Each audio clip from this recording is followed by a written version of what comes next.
So good morning guys. तो चलिए start करते हैं आज के यानी कि 19 मई के इंपॉर्टेंट करंट अफेयर्स को। और आज का पहला इंपॉर्टेंट प्रश्न ये रहा आपके सामने कि अभी हाल ही में किस देश ने प्रधानमंत्री नरेंद्र मोदी को अपने सर्वोच्च सम्मान royal order of the polar star commander grand cross से सम्मानित किया?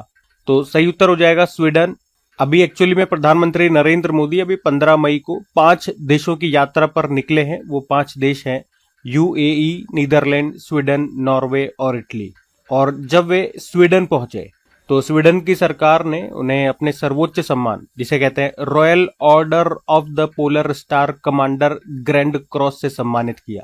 ये सम्मान स्वीडन की जो राजकुमारी है crown princess Victoria of Sweden, उन्होंने इनको दिया है।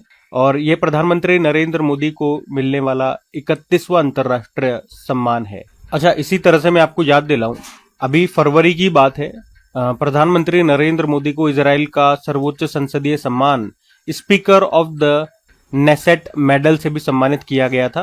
और वे इजरायली संसद का ये सम्मान पाने वाले पहले किसी भी देश के पहले लीडर बने थे। और 2026 में किसी भी देश का सर्वोच्च सम्मान ये उनको दूसरी बार मिला है। पहला इजराइल ने दिया, हमने बात करी, अभी 2026 की बात कर रहा हूं मैं, है ना। और अभी ये स्वीडन ने दिया। स्वीडन ले चलता हूं पहले मैं आपको, ये रहा मैप में स्वीडन। कैपिटल स्टॉकहोम होती है, करेंसी है स्वीडिश क्रोना। और प्रधानमंत्री कौन है? Ulf Kristersson.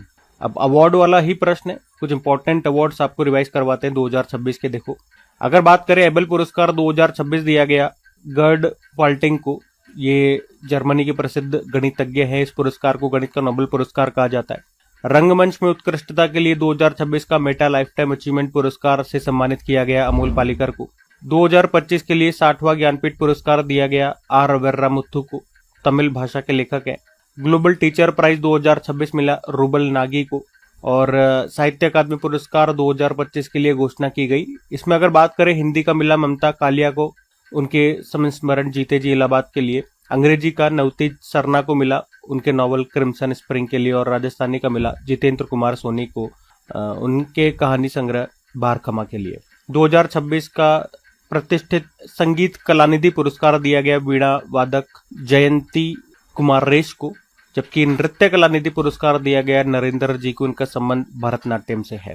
और सरस्वती सम्मान 2025 मिला है राम कुमार मुखोपाध्याय को, बांग्ला लेखक है, उनकी कृति हरा पार्वती कथा के लिए, जो कि एक बांग्ला उपन्यास है। ठीक है, ये इंपॉर्टेंट अवार्ड से ध्यान में रखना। अगला प्रश्न देखते हैं।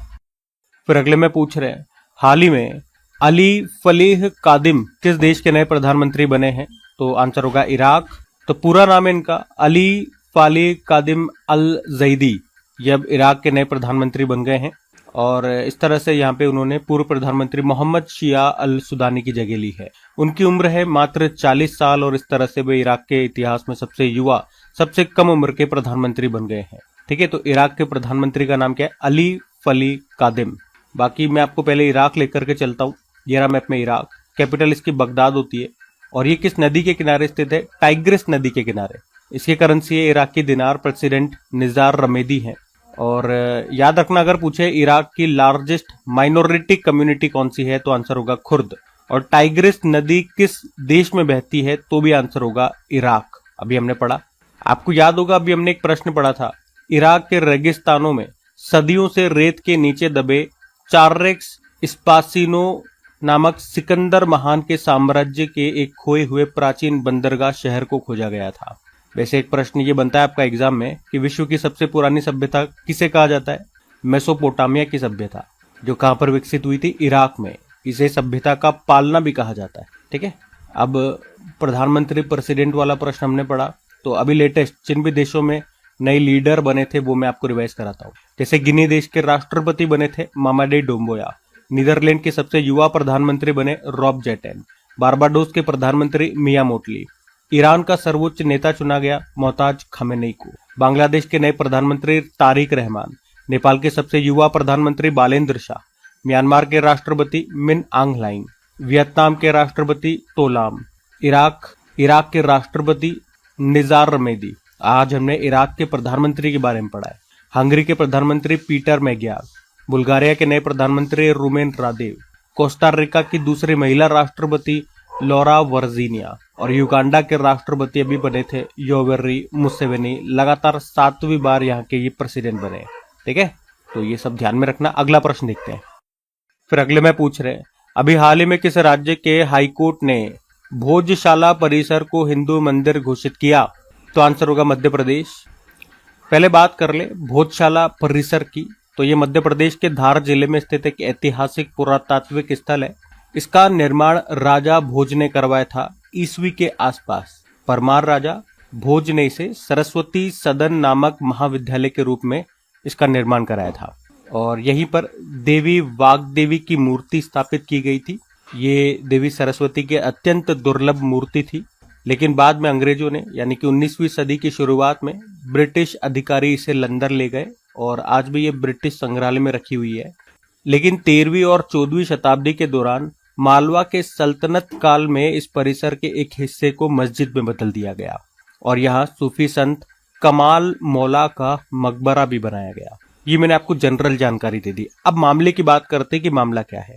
एक्चुअली में इस भोजशाला के धार्मिक स्वरूप को लेकर लंबे समय से विवाद चल रहा है। हिंदू पक्ष कहता है कि यह मां सरस्वती यानी कि वाग्देवी का मंदिर है और प्राचीन शिक्षा केंद्र है। मुस्लिम जो पक्ष है वो कहता है कि कमाल मौला मस्जिद इसको मानता है क्योंकि मकबरा है, जबकि जैन समुदाय भी इसमें कहते हैं कि भैया ये तो प्राचीन जैन मंदिर है। अब अभी मध्य प्रदेश हाई कोर्ट ने क्या फैसला दे दिया? कोर्ट ने कहा कि भोजशाला परिसर ये मंदिर ही है, मतलब अब यहाँ पर पूजा होगी। अगर मुस्लिम पक्ष चाहे या मस्जिद जो इसे बोलते हैं वो पक्ष चाहे तो सरकार से दूसरी जमीन की मांग कर सकता है, वहां पे अपना मस्जिद वगैरह बना सकता है। इसके अलावा सरकार इंग्लैंड से माँ वाग्देवी की प्रतिमा वापस लाने की भी कोशिश कर रही है ताकि इसे फिर से स्थापित किया जा सके। उसके अलावा 2003 की एक व्यवस्था है उसको भी समाप्त कर दिया कोर्ट ने, जिसमें क्या कहा गया था कि मंगलवार को पूजा करो, शुक्रवार को नमाज की अनुमति दी गई थी। लेकिन अब बोला कि नमाज नहीं होगी, केवल पूजा अर्चना ही होगी जो हिंदू पक्ष करेगा। बाकी विवाद तो अभी और बढ़ेगा। मुस्लिम पक्ष ऐसा सुनने में आ रहा है कि इसे सुप्रीम कोर्ट में लेकर के जाएगा। बाकी मध्य प्रदेश की चर्चा हो रही है, मध्य प्रदेश में हो रहा है ये सब। तो ले चलते हैं आपको एमपी। ये रहा मैप में एमपी। कैपिटल भोपाल है, मुख्यमंत्री हैं मोहन यादव, गवर्नर है मंगूभाई छगनभाई पटेल, राजकीय पशु बारहसिंगा हो गया, पक्षी है दूधराज, वृक्ष है बरगद का, खेल है मल्लखंभ, पुष्प है सफेद लिली, मछली है महशीर। कुछ और प्रश्न देखें यहाँ से। तो उन्नत कृषि महोत्सव 2026 का आयोजन हुआ था रायसेन मध्य प्रदेश में। मध्य प्रदेश के धार शहर को अब केंद्र सरकार के सेफ सिटी प्रोजेक्ट में शामिल कर दिया गया और मध्य प्रदेश के ये तो हो गया, रिपीट हो गया पॉइंट। बाकी पद्म डोरी एक नई कपड़ा यानी कि टेक्सटाइल पहल है। इसमें पूर्वोत्तर भारत की एर्री रेशम को मध्य प्रदेश के चंदेरी कपड़े के साथ मिलाकर एक नया डिजाइन और कपड़ा बनाया जाएगा। मध्य प्रदेश के छतरपुर जिले में जनजातीय महिलाओं ने केन बेतवा लिंक परियोजना के खिलाफ चिता आंदोलन किया था और भोपाल में भारत का पहला एल्गी ट्री लगाया गया। ये कोई असली पेड़ नहीं है, एक तरह की मशीन है जो कि हवा को साफ करने का काम करती। ठीक है, भारत का पहला एल्गी ट्री याद रखना भोपाल में लगाया गया। अगला प्रश्न हम देखते हैं। फिर अगले में पूछ रहे हैं कि अभी हाल ही में राष्ट्रीय अनुपालन कटौती और विनियमन मुक्ति पहल के तहत सभी प्राथमिकता वाले क्षेत्रों में कार्य पूरा करने वाला देश का पहला राज्य भी कौन सा बन गया? तो आंसर होगा इसका त्रिपुरा। एक्चुअली में केंद्र सरकार ने एक योजना शुरू की थी जिसका मकसद क्या था? सरकारी नियम आसान बनाना है, बेकार की जो भी अनुमति, जो भी एनओसी होती है, जो भी कागजी काम होता है उसको कम करो भैया, बिजनेस शुरू करना आसान करो, सरकारी सेवाओं को ऑनलाइन और तेज बनाओ। इसे राष्ट्रीय अनुपालन न्यूनीकरण और विनियमन मुक्ति पहल कहा गया और अभी त्रिपुरा भारत का पहला राज्य बन गया जिसने इस योजना के पहले चरण और दूसरे चरण दोनों के सारे जो भी जरूरी सुधार थे उनको पूरा कर लिया है। टोटल 51 सुधार क्षेत्रों में काम पूरा किया गया, मतलब सरकार ने प्रशासन को ज्यादा आसान, तेज और डिजिटल बना दिया। अभी दूसरा चरण तो जनवरी 2026 में ही शुरू हुआ था। तो अब ऐसा करने से फायदा क्या होगा? नए उद्योग जल्दी खुलेंगे, निवेश बढ़ेगा, रोजगार के मौके बढ़ेंगे, व्यापार करना आसान होगा, भ्रष्टाचार और देरी कम हो सकेगी। सीधा सा एक लाइन में बताऊं तो पहले उद्योग स्टार्ट करने के लिए जैसे जमीन लीज पे ली या फिर और भी जो भी नियम होते थे सरकार के, इस ऑफिस में वो कागज जमा कराओ, वो फॉर्म भरो, ये भरो, तो वो चीजें बहुत कम कर दी है। उन चीजों को बहुत आसान बना दिया है ताकि कोई भी अगर इंडस्ट्री लगाना चाहता है, कोई काम शुरू करना चाहता है तो फालतू इन लफड़ों में ना पड़े। बहुत सरल प्रोसेस कर दिया ताकि वो जल्दी से जल्दी अपना उद्योग स्थापित कर सके, अपना काम शुरू कर सके। अब ऐसा किया त्रिपुरा ने तो ये रहा मैप में त्रिपुरा। कैपिटल अगरतला हो गई, मुख्यमंत्री माणिक सा, गवर्नर है इंद्रसेन रेड्डी। आ जाओ त्रिपुरा से संबंधित कुछ करंट अफेयर्स पढ़ते हैं। यहाँ पे होजगिरी फेस्टिवल मनाया जाता है। कोकबोरोक भाषा दिवस ये मनाया जाता है त्रिपुरा में। कोकबोरोक यहाँ की ऑफिशियल लैंग्वेज है। खर्ची पूजा महोत्सव होता है यहाँ पे, गरिया पूजा महोत्सव होता है, केर पूजा महोत्सव होता है। और याद रखना त्रिपुरा और बांग्लादेश के बीच जो सीमा रेखा है उसको जीरो लाइन कहते हैं। और मुख्यमंत्री नगर उन्नयन प्रकल्प परियोजना यहाँ शुरू हुई थी। मुख्यमंत्री साथ योजना शुरू होती है। पूर्वोत्तर परिषद की 72वीं पूर्ण बैठक हुई थी अगरतला त्रिपुरा में। भाषिणी के साथ समझौता करने वाला पहला पूर्वोत्तर राज्य बना था त्रिपुरा। मुख्यमंत्री बालिका समृद्धि योजना और मुख्यमंत्री कन्या आत्मनिर्भर योजना यहाँ शुरू हुई। यात्रा उत्सव मनाया गया त्रिपुरा में। किसानों को सशक्त बनाने के लिए विकसित कृषि संकल्प अभियान यहाँ शुरू हुआ। उसके अलावा उल्लास नव भारत साक्षरता कार्यक्रम के तहत तीसरा पूर्ण कार्यात्मक साक्षर बन गया त्रिपुरा।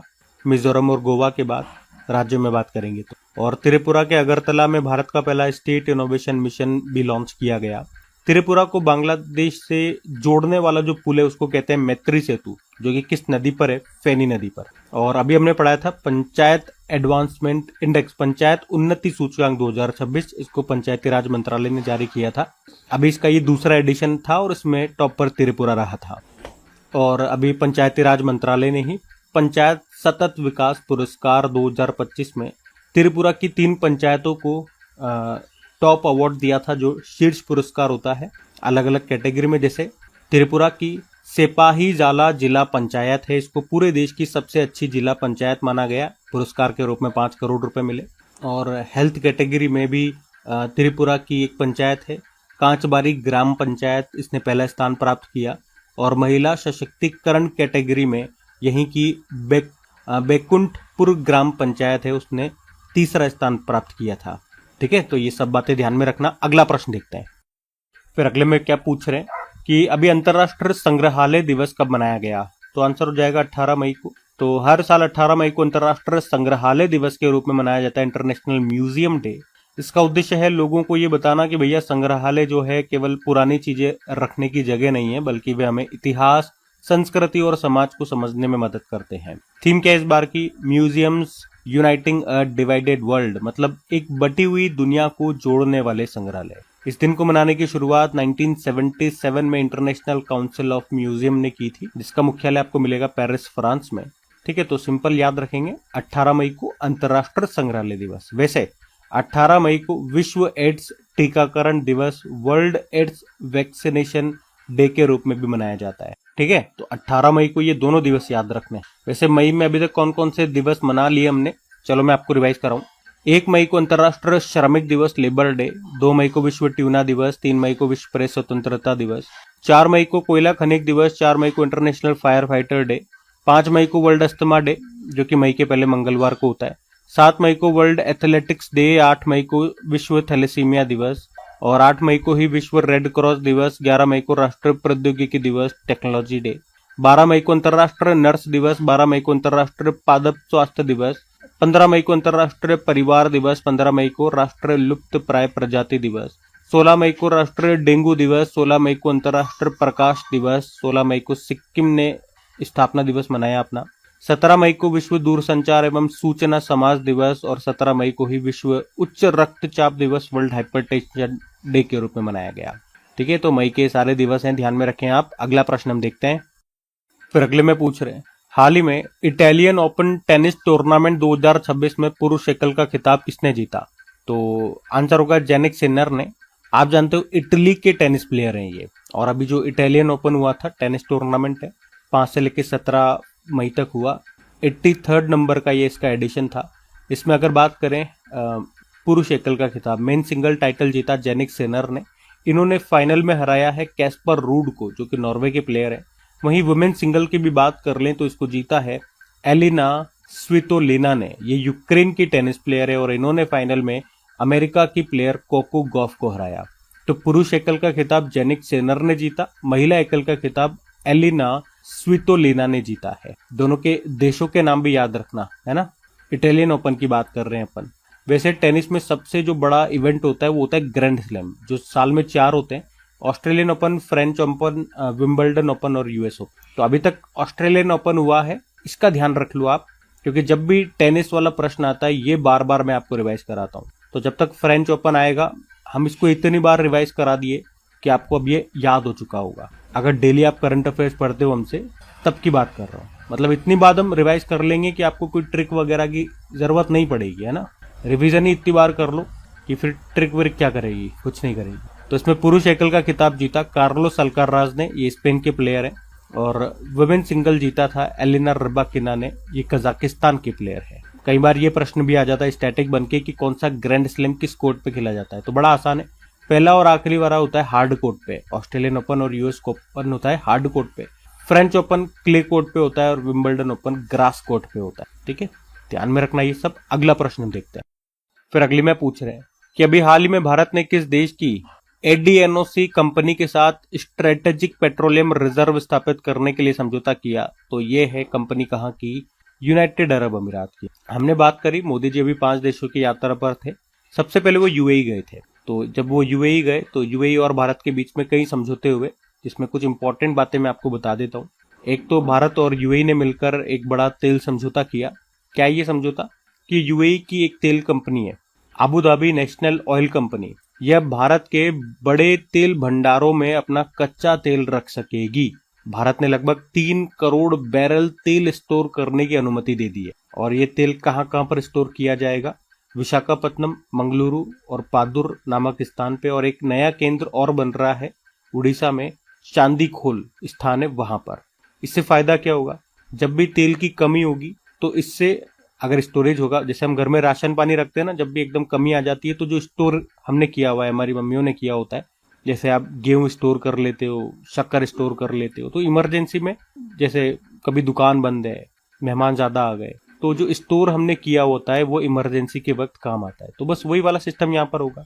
इससे पेट्रोल डीजल की सप्लाई सुरक्षित रहेगी, भारत की ऊर्जा सुरक्षा मजबूत होगी, विदेशों पर अचानक निर्भरता कम होगी। अचानक मतलब इमरजेंसी की बात हो रही, कुछ दिन के लिए हमारा काम चल जाएगा। उसके अलावा भारत में $5 अरब का निवेश आएगा यहाँ से, मतलब यूनाइटेड अरब अमीरात की कंपनियां भारत में लगभग $5 अरब का निवेश करेगी। और ये निवेश किन किन सेक्टरों में होगा, बैंकिंग सेक्टर में, इंफ्रास्ट्रक्चर में, और कई कंपनियां फाइनेंस सेक्टर में भी इन्वेस्ट करेगी। उसके अलावा जहाज मरम्मत केंद्र बनाए जाएंगे, मतलब भारत का जो कोचिन शिपयार्ड है और दुबई की एक कंपनी है ड्राई डॉक्स वर्ल्ड, ये गुजरात के वडेनार में एक बड़ा शिप रिपेयर सेंटर बनाएगी। यहाँ पे जहाजों की मरम्मत होगी, युवाओं को ट्रेनिंग और रोजगार भी मिलेगा। उसके अलावा भारत के centre for development of advance computing और यूनाइटेड अरब अमीरात की कंपनी है G42, ये मिलकर एक बहुत सुपर, आप कह सकते हो बहुत ताकतवर, पावरफुल सुपर कंप्यूटर सिस्टम बनाएंगे। ठीक है, ये कुछ इंपॉर्टेंट समझौते हुए थे, जिसमें जो सबसे इंपॉर्टेंट रहेगा वो शुरुआत वाला रहेगा, जिसमें भारत में तेल को स्टोर करना रहा है। ठीक है, यूएई की बात कर लेते। यूएई के साथ हम समझौते कर रहे हैं ये। तो ये रहा मैप में यूएई, कैपिटल अबू धाबी हो गई, करेंसी है दिरहम, प्रेसिडेंट है मोहम्मद बिन जायद अल नहयान और प्रधानमंत्री है शेख मोहम्मद बिन राशिद अल मखतूम। कुछ करंट अफेयर्स देखे यहाँ से, तो वर्ल्ड टूरिज्म ऑर्गेनाइजेशन की जो पहली महिला सेक्रेटरी जनरल बनी है उनका नाम है शेख नासिर अल नोवेसी, यूएई से है वो। अभी यहीं पे 1 फ्री जोन पासपोर्ट लॉन्च किया था, दुबई ने किया था। किस अंतरराष्ट्रीय हवाई अड्डे ने दुनिया का पहला एआई संचालित इमिग्रेशन कॉरिडोर लॉन्च किया, तो दुबई। यूएई में भारत के राजदूत एम्बेसडर बने थे डॉक्टर दीपक मित्तल। शिक्षा मंत्री हमारे धर्मेंद्र प्रधान, इन्होंने किस देश में पहला विदेशी अटल नवाचार केंद्र शुरू किया, यूएई। एक्चुअली में यहाँ पे अबू धाबी में जो आईआईटी दिल्ली का कैंपस है वहां पे किया था। 2027 में एआई समिट जेनेवा स्विट्जरलैंड में होगा, जबकि 2028 वाला यूएई में होगा। वर्ल्ड गवर्नमेंट समिट 2026 अभी दुबई में हुआ। यूएई ने दुनिया का पहला बहुत तेज 10G इंटरनेट नेटवर्क शुरू किया था। और अभी हमने पढ़ा यूएई 1 मई 2026 से ओपेक से अलग हो गया है। ठीक है, तो यूएई से सारी बातें ये ध्यान में रखेंगे। अगला प्रश्न हम देखते हैं। फिर अगले में पूछ रहे हैं कि अभी वर्ल्ड हेल्थ ऑर्गेनाइजेशन ने कहां इबोला के प्रकोप की घोषणा की है, तो सही उत्तर होगा इन दोनों देशों में, युगांडा और कांगो। तो अभी 17 मई को WHO ने कहा कि भैया अफ्रीका के जो 2 देश है, डेमोक्रेटिक रिपब्लिक ऑफ कांगो और युगांडा, यहां पर इबोला तेजी से फैल रहा है, इसीलिए इसे अंतरराष्ट्रीय चिंता का सार्वजनिक स्वास्थ्य आपातकाल घोषित किया जाता है। अब क्या मतलब हो गया सार्वजनिक स्वास्थ्य आपातकाल का? मतलब कि बीमारी दूसरे देशों तक फैल सकती है। दुनिया के देशों को मिलकर जल्दी कार्रवाई करनी होगी। डब्ल्यूएचओ बाकी देशों को सावधान कर रहा है। डॉक्टर, दवाइयां, पैसा और मेडिकल मदद जल्दी भेजी जाती है इसमें। यानी ये दुनिया के लिए चेतावनी जैसा कदम है। अभी तक यहाँ पे लगभग 336 संदिग्ध लोग मिले हैं, जिसमें से 88 लोगों की मृत्यु हो चुकी है। इबोला की बात करें, इबोला एक बहुत ही खतरनाक वायरस बीमारी है। ये संक्रमित व्यक्ति के खून, पसीने, उल्टी या शरीर के अन्य तरल पदार्थों के संपर्क से फैलता है। इसमें तेज बुखार, कमजोरी, खून बहना जैसी गंभीर समस्याएं हो सकती है। और इस बार जो वायरस फैला है वो इबोला का बंडी बुग्यो नाम का दुर्लभ प्रकार है। मतलब ये अलग ही प्रकार का स्ट्रेन है। अभी तक जो भी स्ट्रेन मिले हैं इबोला के, या यूं कह दूं कि इस स्ट्रेन के लिए हमारे पास कोई भी टीका वगैरह, दवा वगैरह उपलब्ध नहीं है। इबोला बहुत पुरानी बीमारी है। अभी ऐसा नहीं है कि नया नया आया ये। इसे पहली बार 1976 में अफ्रीका के ये जो देश है ना, डेमोक्रेटिक रिपब्लिक ऑफ कॉन्गो, यहाँ पे जो इबोला नदी है उसी के पास में इसको खोजा गया था।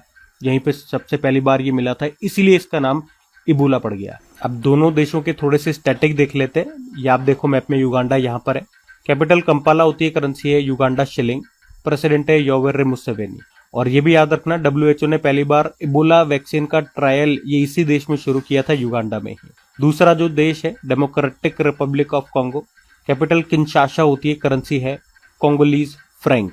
डब्ल्यूएचओ की भी बात कर ले, वर्ल्ड हेल्थ ऑर्गेनाइजेशन की स्थापना होती है 7 अप्रैल 1948, हेडक्वार्टर जेनेवा स्विट्जरलैंड, और इसके हेड है टेड्रोस अधानोम। ठीक है, तो ध्यान रखना ये सब बातें। अगला प्रश्न हम देखते हैं। फिर अगले में पूछ रहे हैं, अभी हाल में भारत ने एशियन बॉक्सिंग अंडर 15 चैंपियनशिप 2026 में कितने स्वर्ण पदक जीते? तो आंसर होगा 9। एक्चुअली में अभी एशियन बॉक्सिंग अंडर 15 और अंडर 17 चैंपियनशिप का आयोजन हुआ था। अंडर 15, अंडर 17 मतलब इतने कम उम्र से जो खिलाड़ी होते हैं, जैसे अंडर 15 है तो 15 वर्ष से कम उम्र के खिलाड़ी या 15 वर्ष तक के खिलाड़ी इसमें पार्टिसिपेट करते हैं, उसी तरह से अंडर 17 हो। तो ये दोनों अभी हुआ था कहाँ पर? उज्बेकिस्तान के ताशकंद में, 1 से लेके अभी 16 मई तक। तो दोनों इवेंट हो चुके हैं।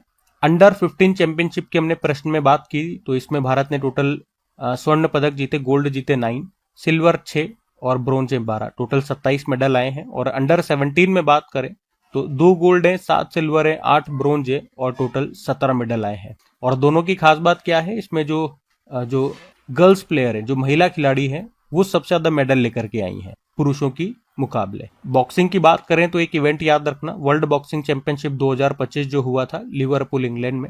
एक्चुअली में ये इसका पहला संस्करण था और भारत ने टोटल 4 मेडल जीते थे, जिसमें 2 गोल्ड आए थे। और इस तरह से मेडल टैली में देखोगे तो भारत तीसरे स्थान पे था, पहले पे कजाकिस्तान था, दूसरे पे उज्बेकिस्तान था।